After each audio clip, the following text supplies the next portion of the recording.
Hello friends, welcome to our channel. இன்னைக்கு எங்கள் அம்மாச்சி என்ன சமைக்கிறாங்கன்னு பார்த்துடலாமா? வாங்க வீடியோக்குள்ளே போகலாம். இன்னைக்கு நம்ம பால் பணியாரம் பார்க்க போகிறோம். அதுக்கு ஒரு டம்ளர் பச்சரிசி தலை தட்டி எடுத்துக்கணும். ஒரு டம்ளர் உளுந்து குமியெல்லாம் எடுத்துக்கணும். இதை 3 மணி நேரம் ஊற வச்சு எடுத்துக்குவோம். நல்லா 3 மணி நேரம் ஊறிடுச்சு. இப்போ இதை நம்ம அரைச்சிக்கலாம். இப்போ லேசாக தண்ணி தெளித்து நல்லா பந்து ஆட்டி எடுத்துக்கணும். உளுந்து உடைக்க மாதிரி நல்லா உங்களுக்கு ஆட்ட நான் காட்டுறேன். நல்லா அரை மணி நேரம் ஆட்டி எடுத்துக்கணும். கையில் எடுத்து போட்டால் பந்து மாதிரி விழுகணும். அதுதான் பதம். இப்போ தேங்காய் பால் ரெடி பண்ணிக்கலாம். 2 தடவை அரைச்சி பால் எடுத்துக்கணும். நல்லா வடிகட்டி எடுத்தாச்சு. இப்போ சர்க்கரையை பவுட்ரு பண்ணி சேர்த்துக்கலாம்.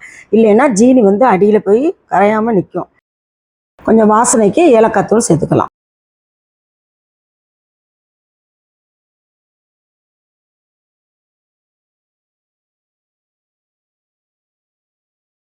அரைச்ச மாவில் கொஞ்சம் உப்பு சேர்த்துட்டு குட்டி குட்டியாக சின்ன உருண்டையாக போட்டு பொரிச்சு எடுத்துக்கோங்க. ரொம்ப முருகலாக எடுக்காமல் பொன்னிறமாக எடுத்துக்கோங்க. ஏன்னா நம்ம பாலில் ஊற வைக்க போகணும். அதனால பொன்னிறமாக எடுத்துக்கணும்.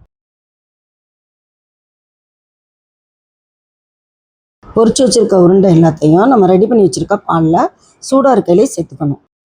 இந்த உருண்டை எல்லாத்தையும் பாலில் நல்லா அமுத்தி வச்சுட்டு நல்லா ஒரு மூடி போட்டு மூடிடுங்க. ஒரு 1/4 மணி நேரம் சென்று எடுத்து அந்த பாலோட சாப்பிட்டிங்கன்னா நல்லா சாப்பிட அவ்வளோ டேஸ்ட்டாக இருக்கும். அவ்வளோதான் ஃப்ரெண்ட்ஸ், இன்னைக்கு எங்கள் அம்மாச்சி என்ன ரெசிபி செஞ்சாங்கன்னு பார்த்தீங்களா? மறக்காமல் ட்ரை பண்ணிவிட்டு எப்படி இருந்ததுன்னு கமெண்ட்டில் சொல்லுங்கள்.